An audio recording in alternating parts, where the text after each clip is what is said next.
Hello and welcome to the Never Heard of It podcast. This is Craig Moorhead. And I'm Shawn Harwell, and this is the podcast where we talk about the movies that slipped through our cracks. Not our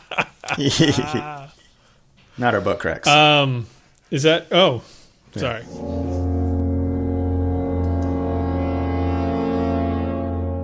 So our movie today is Twilight. As we've told you time and time again, it's not the vampire Twilight. It's the Paul Newman Twilight from 1998. Little noirish film for the elderly set. Which that's a pretty niche audience, isn't it? Shawn, yes, sir. You were not familiar at the time with 1998 Twilight. No. Did you figure it out before you started watching, or... I had, what was your experience? Yeah, I had the moment not long after we discussed watching this where I was like, Paul Newman is in this. But that was all I knew. Mm-hmm. I thought, maybe there's an older woman who moves to the Pacific Northwest to be closer to a family member. And then she has this sort of inexplicable love affair with an older vampire played by Paul Newman. And that this was obviously what the Twilight that we do know is based upon. I figured they just took that and made it for teenagers. Well, I'm kind of disappointed that it's not what you just described. But here it is, as usual, our much maligned synopses that we find on IMDb. I'll read through this. A retired ex-cop and private detective, that's Paul Newman, who lives with a rich actor, that's Gene Hackman, who is dying from cancer, and his actress wife, Susan Sarandon, gets mixed up... Oh, these are so badly written. Yeah. Gets mixed up in murder when he is asked to deliver blackmail money. He walks into a 20-year-old case involving the mysterious disappearance of the actress's former husband. James Garner appears as another ex-cop who also does occasional errands for the couple. I would never see that movie. Now... No. I think a lot of people felt the same way. Yeah, I guess so. Robert Benton is our director and one of our writers. Now, Robert Benton co-wrote Bonnie and Clyde. Yes. He was one of the guys who got that off the ground. So that was another reason why I was kind of excited about it, because this is a guy who doesn't do a ton of work, but I don't know, he did that. He directed Kramer versus Kramer. Versus Kramer. Amazing. There you go. Yeah. And he wrote Superman, the first Superman movie. So here, this is a guy who is no slouch. Yeah, I got excited when I looked him up, and 'cause I knew that name from somewhere, and I was like, oh, this is okay. Yeah, he's done a ton of great stuff. Scott Rudin was one of the producers. He was probably a little baby producer at the time. I don't know. The composer was Elmer Bernstein. I mean, come on. Elmer Bernstein. We're in great shape. You got Paul Newman, Susan Sarandon, Gene Hackman. If I'm older than 70, this is the movie I have to see. Yeah. Yes. But man, I mean, M. Emmett Walsh, right? Oh, so good. I love that guy. Oh my gosh. Like it's very well cast. Let's just say it's really got a pretty fantastic cast. It's got a lot of good stuff going for it. Unfortunately, it didn't have enough good going for it, I guess, because here on IMDb it says it had a $20 million budget and it grossed 15 total. And I mean, I guess you can kind of see why. I mean, it's a pretty deliberately paced movie. It's not something that's necessarily super special. Right. It's nothing you haven't seen before in one way or another. So yeah, it wasn't really going to break out. Why did you remember this movie, and do you recollect how you first heard of this movie? I saw a trailer for the movie, I think. It kind of had that, noirish vibe. Mm-hmm. It left you with that feeling of like there's some dark shit happening. And like I'm really interested to see like how dark this goes. And so you were like, oh, man, when I turn 60, I'm going to really get around to watching this. I'm going to pop some Lipitor, and then I'm going to check out, Twilight. So now let's take a listen to one of the scenes from Twilight. Since when do vampires like baseball? Well, it's the American pastime. And, there's a thunderstorm coming. It's the only time we can play. You'll see why. So, okay, Shawn. So you sat down. You weren't familiar with the movie. You started watching it. Let's hear your impressions. What were we thinking? We got to talk about this. This is the Mexico scene. I think they're in Puerto Vallarta, and it's clearly a resort type situation where we see Paul Newman at a poolside bar with a beer in a suit, or at least a sports jacket. Everybody else is in bathing suits. So right off the bat, he looks like, he literally looks like he walked out of the A&W cafeteria. I mean, it's just, even just the colors that he's wearing. And I love old Paul Newman. Like, don't get me wrong. Like, Road to Perdition. Nobody's Full. Yeah, Hudsucker Proxy I just bought the other day. Like, that's how I know Paul Newman is from this age, right? Right. And then I went back, obviously, and watched his older stuff.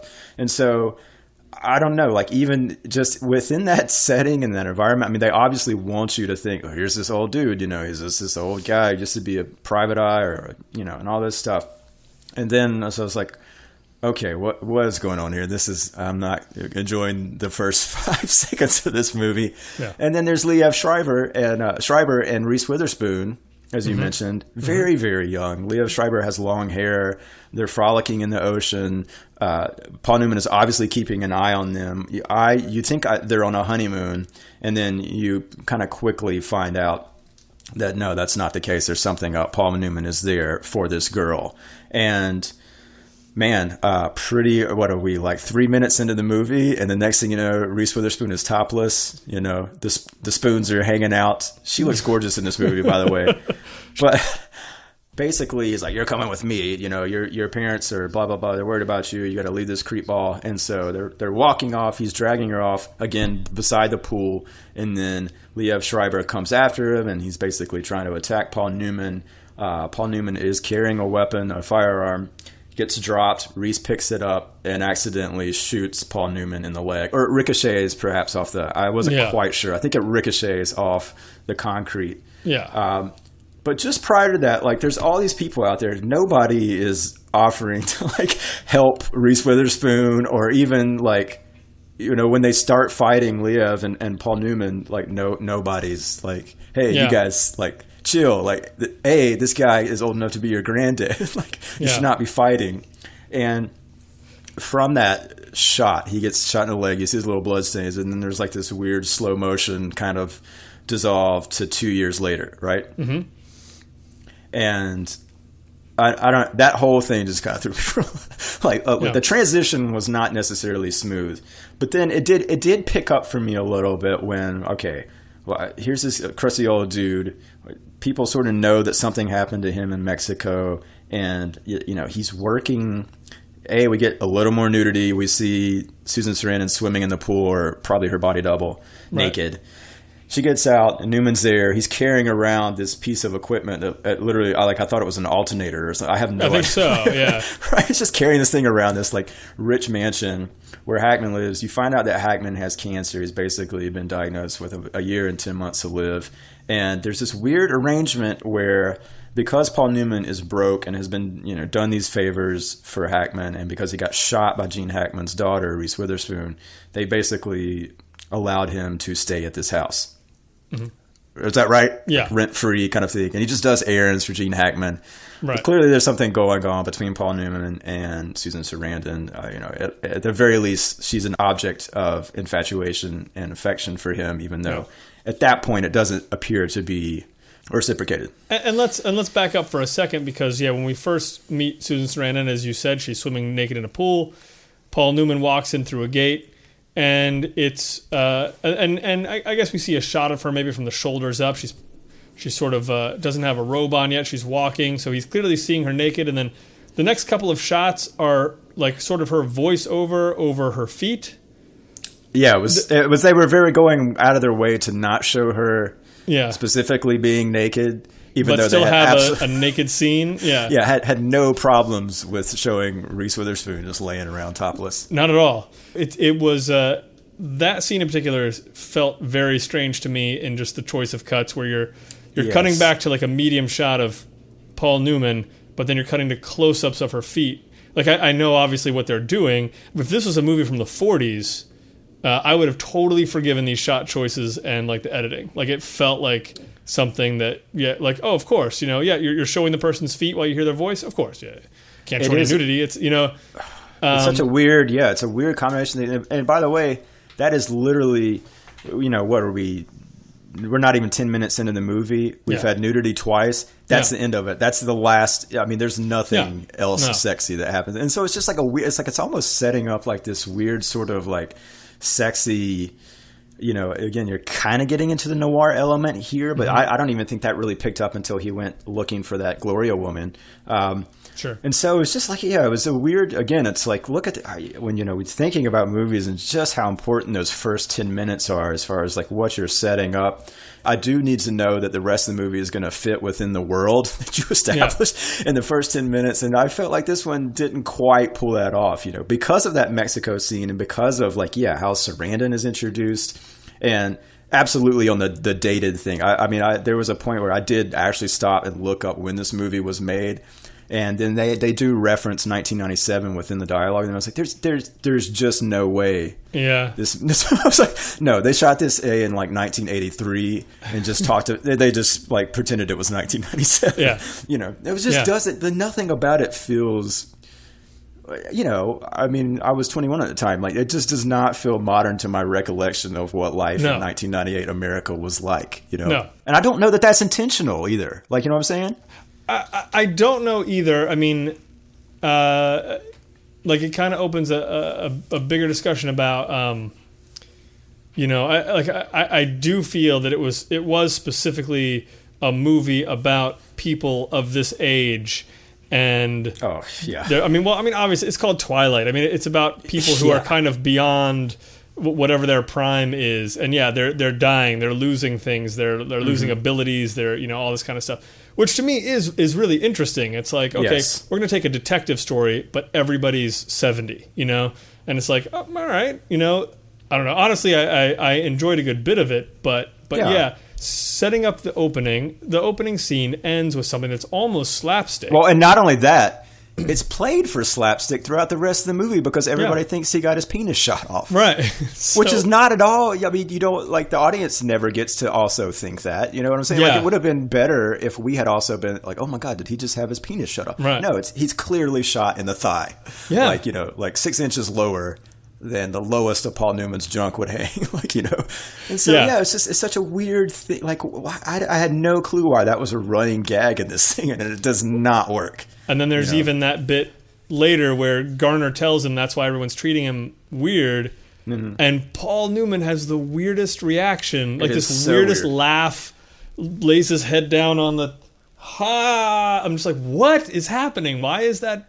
I don't know. Like all the choices in that whole moment are very bizarre to me. But I skipped over a lot. Hackman and Newman sit down and play cards. I think they're playing gin. Yep. Hackman tells him he has cancer, and he also gives him an envelope and says, give this to... Who does he say to give it to? There's a woman named Gloria. That's their working relationship is... You kind of do what I tell you to, no questions asked. And, there's the whole bit about, like, Newman's like, well, you're not paying me. It's like, yeah, but I'm going to pay you. It's like, I'm keeping track of what I owe you. And the movie was it was kind of working for me when it was getting into that. And I was like, okay, here we go. Let's get started on this plot, Right. So, Paul heads out to find this lady, give her this envelope. He ends up going to this house. There's this beautiful shot. Oh, the best in the movie. Of L.A. At sunset. He drives up this hill. I cannot... it was beautiful. Beautiful, beautiful shot. Probably the only thing they did all day. Oh, well, it's definitely a magic hour. And that to me was like, oh, okay, this is a noir. Like, that was the first time where I was clued into it. Oh, this is okay. You got a noir. You got this old private eye guy. All right. Yeah. I'm on board now. So he goes into this house thinking he's going to deliver this envelope, and he finds M. Emmett Walsh. Paul Newman says something to him. M. Emmett Walsh spins around. He's bleeding from his guts, and he's got a gun. He just starts shooting at Newman. Open fire. Yeah, and it's a great little sequence, super tense, came out of nowhere. So Newman doesn't carry a gun anymore also because of the incident in Mexico. Hackman told him he didn't need one when he was going there. He did ask, true. remember? Yeah, that's because true. he has a line later where he's like, anytime a client says you don't need to bring a gun, that's when you need to bring two. Yeah. Like a great little line. Oh, and that reminds me, too. Did the voiceover just stop at some point? Now she asked, yeah, I guess it did, because I don't remember. Yeah. It felt a little like it had been written after the movie had been shot in places. Right. But that sequence, though, actually, I mean, this one, Emmett Walsh, yeah, really cool. And, man, I kind of felt like, oh, they're doing like a Blood Simple shout out, you know, like the way they're shooting through the door and I think the glass shower door gets broken. And, yeah, it was just, that was such a cool little sequence. But then right after that, my questions started. Because Newman doesn't know this guy, right? No, he doesn't. This is Lester Ivar. That's the character's name. Right. He turns out to be an ex-cop, right? Right. So but Newman also does not call the cops. He doesn't say anything. He just goes to another place. He finds the guy's wallet. He finds his driver's license. So he's Lester Ivar. He lives here at this place. Let me go see who this guy is, what he's doing there, that kind of thing. But yeah, he didn't call the cops or anything that any of this happened. And he just left. I didn't know why. Like, why wouldn't he? Like, what does he have to lose in that situation? I mean, obviously, he's got somewhat of a history with the police department where, you know, but he knows these people and he's got friends in the force. And there's no reason that he would ever be considered guilty in this situation. Like, he's got nothing. Even the fact he's that not armed, like, there's nothing. No. Even the fact that he was there on this errand for Gene Hackman, who we know is probably not on the level, right? He's going to pay off this woman for something. That's what's in this envelope. Right. Any idiot knows that. But if the cops are asking him what he's doing there, he was like, I'm here to see this woman, and that's not really any of your business. Like, I wasn't here to kill this dude that I don't know that just shot at me for no reason. Yeah, I was surprised there wasn't some sort of moment that cleared that up, that just said, oh, I better not tell anybody. You know, it doesn't seem urgent at all. It doesn't seem like he's trying to get to the bottom of anything that he won't be able to otherwise. So it's weird. So he goes to the guy's house. The cops show up there. Yeah. Stockard Channing is there. She's a lieutenant, I think. Rizzo shows up.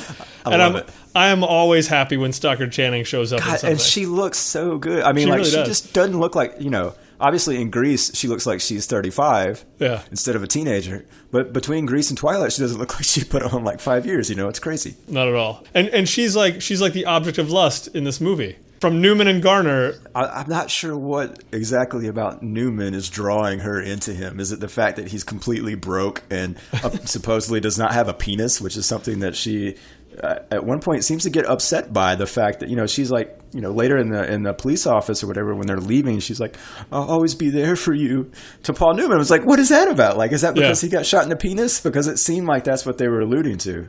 Which hey, good for her. If that's why she's sympathetic to this guy. Yes, it would make me feel sad if it was my friend. Right. But yeah. So. Okay, let me ask you this, because right on the heels of that is when we meet James Garner for the first time, right? Mm-hmm. I think he's at the police station, but was he? I didn't understand that. I guess he was an ex-cop, right? Yeah, I think they both are.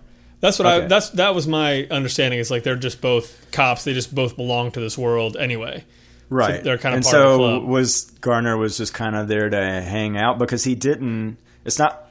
He left without like giving Paul Newman a ride home or anything like that. Well, I assumed it was something about him checking up on the whole situation. Okay. That was my feeling later on, is that, it's a shady thing, and he knows Paul Newman went over to this place. Like, maybe he was told to tail him. I mean, it doesn't make a lot of sense. Yeah, but, I was a little unclear there. And this is also when we really start being handed the fact that these dudes are old, because they're like talking, and Garner's like, your prostate acting up yet? It's like... Yeah. Really? It's very. It doesn't shy. At least they're not trying to play them like they're younger or something. At least. No, but you don't gotta say that. I mean, it's just like. Yeah. So Newman and Sarandon hook up, and then next thing you know, Hackman's calling from the main house saying, "Help me!" And they run in there. He's having a heart attack. Hackman sees that Sarandon is wearing Paul Newman's shirt. How did you feel? I kind of liked how they handled that. I liked how they handled it a lot. Because on the one hand, I'm like, why would she put his shirt on? On the other, yeah, if your husband, like if you think there's a dire emergency going on and you're naked in bed with a lover who is not your husband, right? You go running after him. So I bought how they handled that, and I'm really glad that they didn't try to prolong that secret. You know what I'm saying? Yes. Like this event happens immediately afterwards. Gene Hackman discovers and finds out about it. So it's not like hanging in the air, like, well, is he going to find out, or is it, it's. Yeah. And I just thought that immediately kind of complicated the waters between Hackman and Newman. Again, I wish there was more of that between those two. But that was kind of interesting. And then, I think that's sort of the moment too. I mean, that's probably in a way what launches Newman to kind of go full bore into this mystery of. I don't know if it's just feeling like I just completely wronged a friend of mine or an associate, and I need to do right by figuring out what happened to this Gloria woman and taking care of that side of things, or not exactly how that works. But I got to say, I want to just back up to the Sarandon-Newman sex, because this is total ageism. Like, why, if they're going to show Reese Witherspoon in a totally like unwarranted topless thing, and they do not show any of the sex between Newman and Sarandon. And it's especially odd because, especially when the aim of the movie seems to be showing folks of a certain age in this story. Yeah. And I'm not advocating that we have like a 10-minute full-on hardcore nudity between these two people. I am. Well, yeah, obviously I'm going to go on record. But go ahead. But even just more of the like seduction and just, I didn't even feel like there was that moment where they both know that this is wrong, but they're going to do it anyway. You know what I'm saying? Right. It's sort of just like, okay, this is happening. Cut to pillow talk afterwards. And like there's, and then that gets ruined, obviously. I did like how the whole situation with Hackman having the heart attack and how Sarandon handles that whole moment. I liked how that set up their relationship going forward, because that relationship means a lot to the rest of what happened in this movie. And it certainly makes Susan Sarandon more interesting than she would have been without having done that. Yes. Not terribly long after this, Newman gets the phone call, and I wrote this down because I thought it was kind of interesting. I think the phone call is from the Gloria woman. Craig, why don't you just tell me your thoughts on that scene underneath the lovely pier in Santa Monica, because, man, it's a doozy. I liked the back and forth under the pier. I liked what was going on. And then it turns out that this lady's in league with Liev Schreiber's character, so he's back. I was just confused. I was like, okay, what is he doing here? Like, I totally thought, I don't know, it's just stupid of me to even think. I was like, well, they have Liev Schreiber, they're just going to put him in one scene. But I thought he was gone. I was not going to see him again. And then he shows up, and I guess he's holding a grudge, right? Because Hackman pressed charges for Liev Schreiber taking Reese Witherspoon across the border, and she was a minor, so he did time in what the hell prison did he say? It was like Yuma, Arizona, or somewhere. Yeah. And so I don't know. It's one of those weird things. It's like he's holding a grudge because he got busted doing something that was illegal. Yeah. It's like, well, dude, I mean, next time just don't take minors to Mexico. It's like, really, I do wonder how often those kind of grudges are actually true in real life. Like, usually it seems, working on a true crime show most of the time, where I see a lot of video of like guys confessing and stuff, usually I feel like they don't even care about the cops who arrested them or took them in at all. Right. Like, it's like, no, I'm starting this new phase of my life. It's not like, you copper, you're my arch rival now. It doesn't make any sense. I know. So that definitely felt a little weak. But he gets beat up in nice noir fashion. He gets beat up and left under the pier, and then Giancarlo Esposito comes to drag him away before he drowns, which seems super nice. It is, but that whole thing is like it just feels like discarded buddy cop stuff in a weird. I mean, it's a weird accent that he's kind of doing, Esposito, and like he just keeps calling Newman boss, and Newman is insistent. It's like, no, we never worked together, kind of thing. And it was just, it was just like tonally, how does this gel with the rest of what you've just shown me in this movie? Yeah. And I couldn't help thinking about Argyle from Die Hard. Because suddenly I felt like, for some reason I was thinking, yes, this is kind of like if Argyle wanted to be John McClane's partner, and like they wanted to always go and be his sidekick. And that's kind of what Giancarlo is arguing for, is to be aggressively arguing. I mean, it's yeah, just like, it's dude, like Paul Newman could not be more clear. And Yeah. yet Giancarlo ends the conversation with, all right, like, here's my number. Anytime you need backup, you call me. And Newman's like, you're the worst backup in the world. And he's like, okay, and he walks away. Yeah. It's like, all right. But so that's going to pay off in some way at some point. So Newman walks around with sort of a pink highlight in his hair there where he got beat up. Well, I know. I think what happens after this is that Stockard Channing comes over, and she's the one that's kind of helping clean him up. Stockard Channing is walking around looking at all these pictures of Catherine, which is Susan Sarandon's character, and she picks up this one, and she's like, bet she doesn't look like this anymore. And I'm like, literally, there's like 800 photos of Sarandon in this room, and there's a giant one on the piano where it's like, just look behind you. There's a picture of her from today. Like, it's like, what are you saying? Like, it's just a weird thing. There's just these little weird moments like that where it just felt like, it almost felt like ad-libbed or something. It just didn't quite match with what you would expect real people to do. You know what I'm saying? Sure. And that's just what I crave in like detective movies. It's like everything's got to be grounded enough to cling on to, or go the complete opposite direction. Yeah, and I did kind of feel like if the relationship was a little more developed between those two, between Paul and Stockard, that I could have taken some of that as her trying to see what's up with you and Catherine. Is there something with you and Catherine, by insulting her to see how he reacts? But it didn't come off that way in the scene. It just came off like she was just idly making chit chat. It was kind of right. Yeah. Yeah. I mean, it would have been awesome if he would have been like, no, you're right. I totally had sex with her like yesterday, and man, she looked way better in that photo over there. It just been so weird, or even if you just got super defensive, right. I don't know. It's just like one of those conversational things that goes nowhere. So it's like, well, why have it? But anyway, right. Well, let's talk about Paul Newman pulling up to Garner's house, and I think this was the last bit of VO in the movie. Is he's pulling up and he's saying, there's only one guy who might owe me a favor, or maybe I owe him a favor, or maybe it's the other way around. I don't know. And I'm just like, well, what's the point of that VO? Favors. Favors. Who needs them? And then,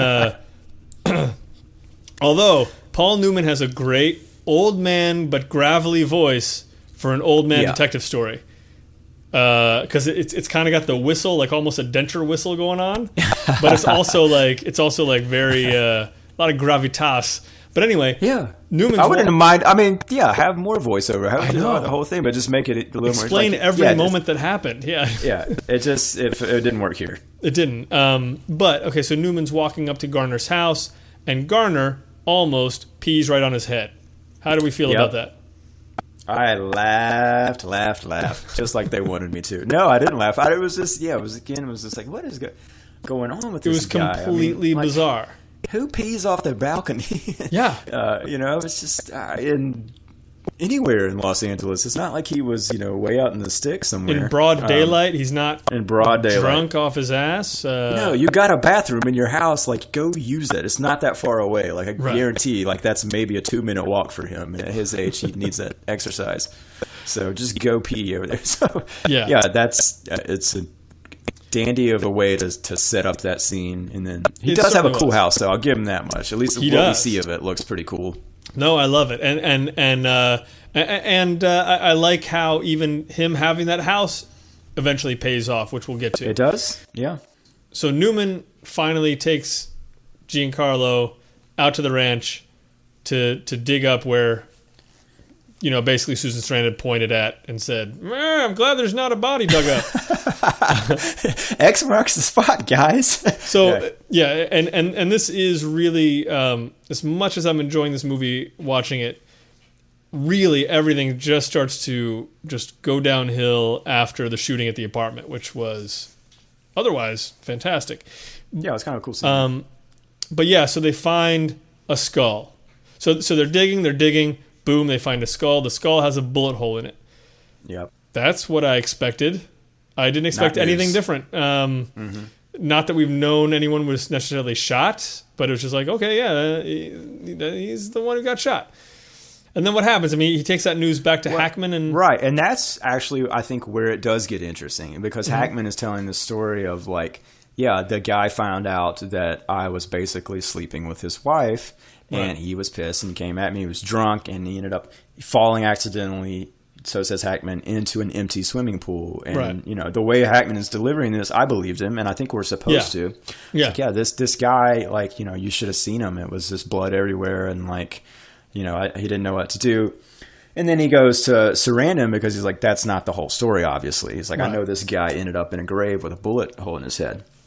And, there again is like where some really interesting stuff about her character comes out, and it's like, well, she didn't do it herself, and she called a person. He eventually obviously pieces together that it was James Garner. But it's, the way those scenes were handled, I thought were, okay, this is sort of the interesting stuff of the movie. It's almost like if you had moved the discovery of that body like a half an hour earlier and then let the rest of it play out in a way where A, you just get more scenes with Gene Hackman, and B, like trying to figure out exactly, because it's not a mystery that this guy is dead and probably was murdered. Like it's a mystery of exactly what happened and how that happened. And that unfortunately is just 10 minutes, if that, of this final act. And then, you do sort of move from this moment. And again, it's like, I got to like tip my hat to Sarandon and like what they did with her character there, as far as like, expressing her actual like deep,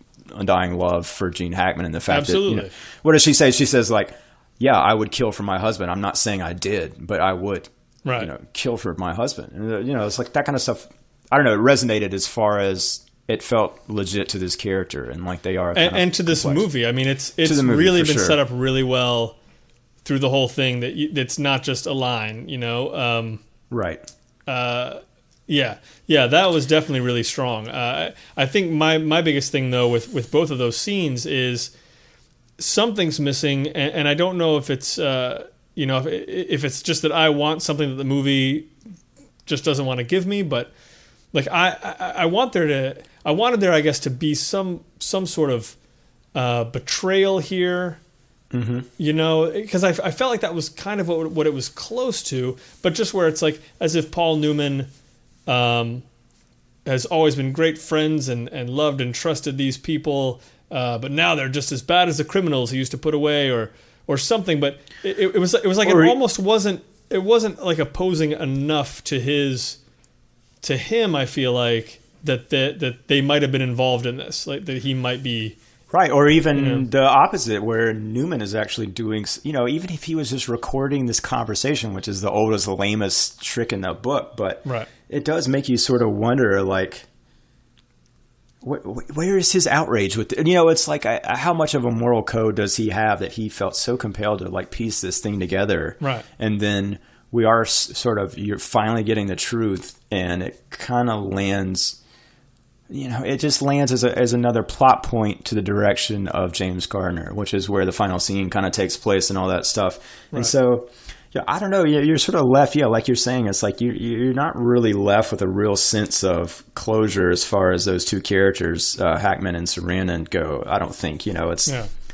In fact, I don't even know if they ever really get their comeuppance, or if that's what they deserve, or just like some other little gear to shift into with those. I don't know. I don't know that either. And I wonder, is it a matter of stakes? Is it a matter of like there just wasn't something set up there where it's, I don't know, here's this Hollywood couple that Newman is friends with, and he thinks they're different from other Hollywood couples, but no, they're just like them. They hire people to clean up their messes, and they don't care what happens with them, or I don't know. That was my biggest thing at the end. I was just like, I don't know what Newman's stakes are here. Right. Even if Hackman had died, actually, which, I kind of thought was probably going to happen, which maybe it's more interesting that he doesn't. He does seem to be recovering. But yeah. I did like their last scene very much. Which was? There was the scene with Newman and Hackman ended with, Hackman saying, I'm going to beat this thing. I'll see you later. And you kind of got the sense that, no, that's probably the last time they're going to see each other. Oh, so, interesting. Okay. And I kind of felt that. I was like, oh. I didn't quite pick up on that, but I think you're absolutely right. Yeah. So then does Newman then just totally figure it out, and then he goes over to Garner's place? Or no, he hasn't figured it out at all yet. He goes over to Garner's place to kind of... I don't know. I thought he kind of... Well, I thought he knew. I thought he was going... I guess you're right. Intention and purpose because of Sarandon saying, I'm not saying that, I would kill for my husband, but I'm not saying I did. So it's like, if it wasn't her and it wasn't Hackman, it's like, who else would have done this for them, know? Right. And it does seem like Garner is the only other choice you got because he's the only other character in this thing that, right, is not dead or an idiot. Right. It's the only thing that's going to be a twist, but again, it feels like a half twist. Yeah. Like it doesn't feel like he was like a buddy who was helping out Newman through this whole thing, and then it turns out he's the one who did it. It's just like he is a guy who popped up a few times.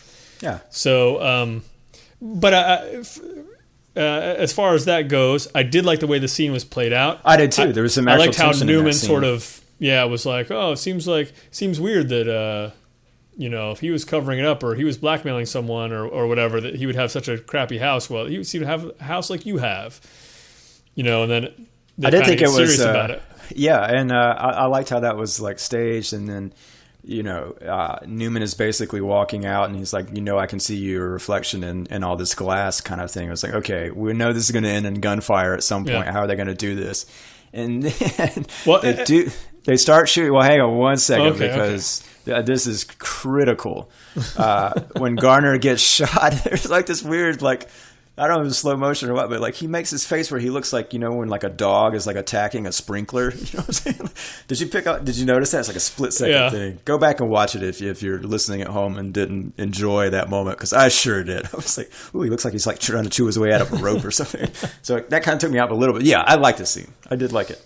Yeah, I mean that was one of the there are several times when the noirishness pays off and they kind of nail something, and I liked a lot of the dialogue between Newman and Garner in general, but I did like that one especially where Newman said, I can see your reflection as I'm walking out, and Garner says something about like, yeah, it's funny the things you don't think about when you're buying a place or something like that. Yeah. I was just like, yeah, that's Rockford. That's Rockford coming back. I'm happy with that. So yeah, I did like the last scene, although again, it seems like it could have had so much more power behind it. And it kind of makes you think about the movie that could have been. Right. And I think it goes back to stakes again, because immediately after this, you go to another scene, and I just was left, I actually wrote down, I was like, would he not be in trouble for killing James Garner? Yeah. I mean, I guess it is self-defense, but Lord of mercy, there's a lot of questions to answer. No, I mean, but you did kill him. That's unquestionable. And so, I don't know. It was another one of those things that, well, yeah, it is. A good scene and it's like, followed by. Yeah. It feels like there should be more movie because it's like the cops are gonna say, "Well, why'd you shoot him?" Well, cause he killed this guy. Yeah, he never gets to tell the whole story. He's gonna bring the couple into it and all that. Yeah. Well, no, actually, no, you're right. It ends with him in the interrogation, and they do wrap that up. Do they? Gosh. Because he's in the interrogation because of that whole thing. Yeah. The things you don't remember when you don't write shit down. I did write stuff down. I did too, but I didn't write that down. Night, and it didn't stick with me. And I can tell you, we can tell you exactly why. It's because of how the movie ends.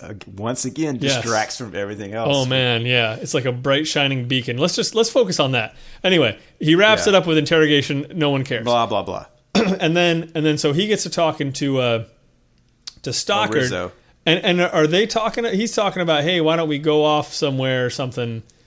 Gosh, I don't know. Go off for a weekend, who cares? And she's like, yeah, well, but you got your dick blown off. And he's like, no, I didn't. And so then what does she do, Shawn? She says, I want to check something, I think.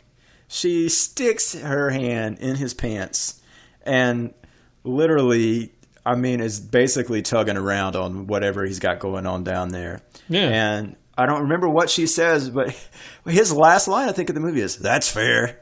Which I don't even know what that means exactly. No clue. You end with a Paul Newman dick grab, and then everything after that, and everything before that. I don't know if you're going to remember. So tonally weird. It was very weird. Okay, here's why I stopped you when you were trying to tell about what else came out around the time of this movie. Yeah. This movie came out on March 6, 1998. I remember this date because this was my 21st birthday, right? Happy birthday. Thank you. I've never been like a huge drinker, and so we were in film school, right? I was not as excited about going out and buying alcohol as I was about the fact that this was also the day that The Big Lebowski opened, right? Oh, yeah. So that's what I did. And when you compare these two movies, I mean, when I looked this up and I was like, this came out March 6, 1998. I was like, oh my God. Like, you start looking at the differences between these two things, which are kind of, their goals, what they're trying to pull off are not that far removed from one another, right? It's an LA noir, like, it's a riff on a noir and set in LA. And man, Lebowski, I mean, which I got to say, on my 21st birthday, I don't remember like falling in love with that movie when I first saw it in the theater, like a lot of people. Yeah. But that movie is so much more successful at pulling off the comedy, just the plot, even just, I mean, the plot is absurd, but at least it's got those breadcrumbs and those red herrings and all those things. And man, I mean, that's like what we were talking about earlier. It's like, I cannot believe that these two movies came out in the same decade, let alone on the same day. No. Like, they just don't feel anywhere near, like they don't look like they were shot with the same equipment. No. Like, I don't know. It's just, I thought it was a fun fact of timing. And so maybe, I don't know, maybe I'll follow this up with a double feature and watch Lebowski again, like tonight or tomorrow. It would be fun to sort of check off the boxes and see how these things line up. But no, that's your homework. I feel the same way very much. It doesn't feel of the era, and I really like that about it. I do wish the story was a little more successful, at least for me, just in setting some of that stuff up, because the stuff that does work in it works really well. And I mean, anytime, I mean, it's kind of punk I feel like in Hollywood to be like, I'm going to make a movie with a bunch of old people as the stars, so, eat me, I'm like, all right, good. Especially when it's not like, well, no, I'm not going to mention another movie because then that's just shitting on another movie, but were you going to say Space Cowboys? No, I was going to go for something like Best Exotic Marigold Hotel or something, where it's like, it seems like the kind of movie that are specifically for old people to just go and watch. Yeah. Like, this seems like, it's still sort of in a young man's game, but it's just like old people. Like, I don't know. I admired what it was. I admired a lot that was going on in it. Sure. I don't want to say I hated this movie, but no, I never wanted to turn it off. Like, I never got bored with it. I wasn't bored either. And it's only like an hour and a half. It goes by fairly quickly. It does. It definitely doesn't feel too short. Doesn't feel too long. So, there's some good things about it. I do think it's a wasted opportunity to have.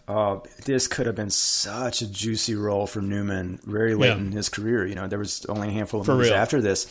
To take, like a washed up Private Eye late in his life, that's a fantastic, starting point.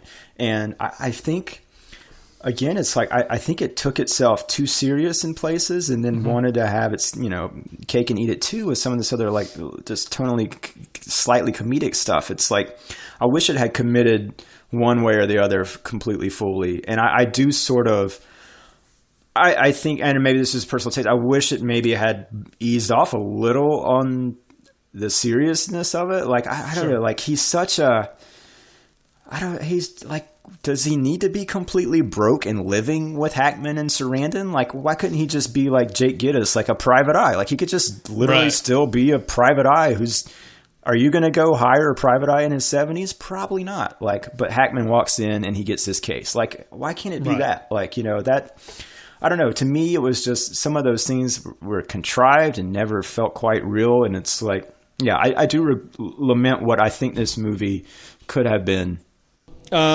Shawn, I'd still like to talk about pitches. Okay.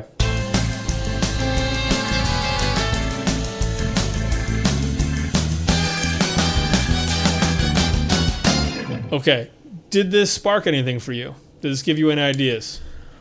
I think exactly what we're just talking about. It's like, I would love to see a character, an older detective or a private eye, but I think yeah, it's got to just find a different premise and a different setup as far as to hang your hat on with that. Well, then I think I've got it.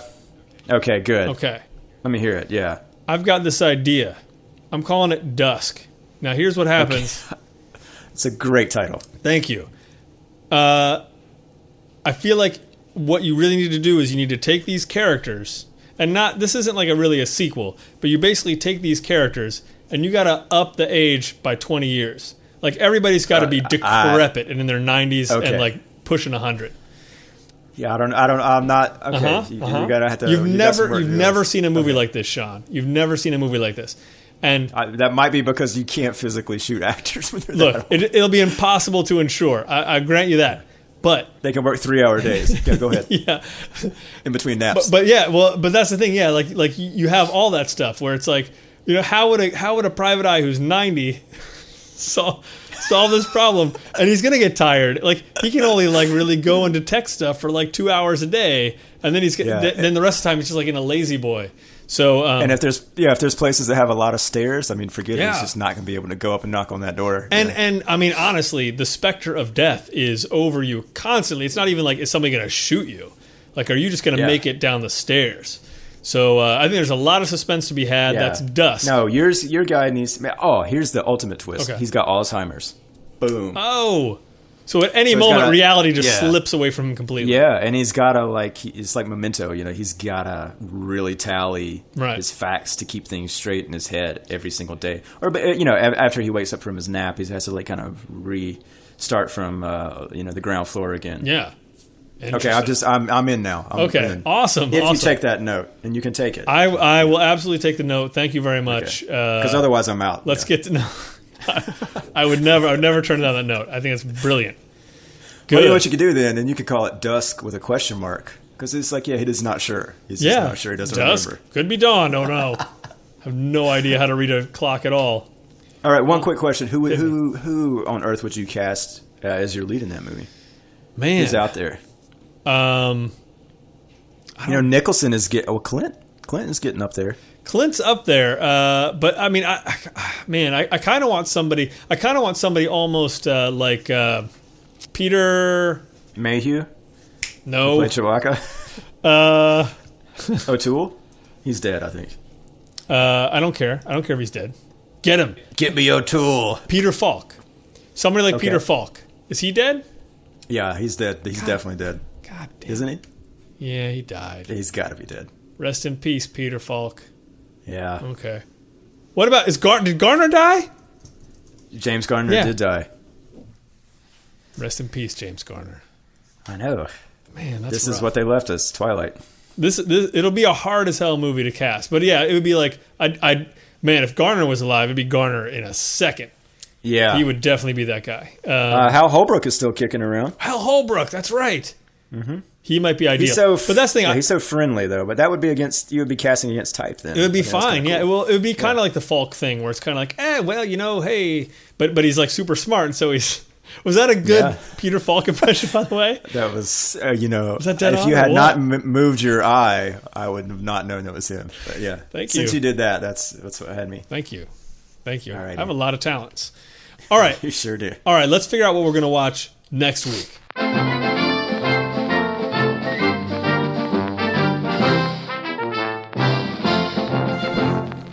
Okay, Craig. What's up? I'm going to ask you about a couple of movies, and you're going to tell me if you've heard of them. You can try, Shawn, but you know what? I've heard of every movie ever made. Okay, I doubt that. All right. First off, See Girl Run.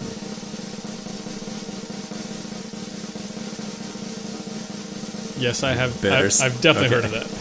Okay. I wanted to say I hadn't heard of it so we could watch it, because I haven't watched it yet. I haven't seen it yet. I want to see it, too. It's one of our... Anyway. Yes. Second movie, Cold in July. Heard of it. Take that off the list. Mm-hmm. Third movie, The Swap. The Swap. SWAP.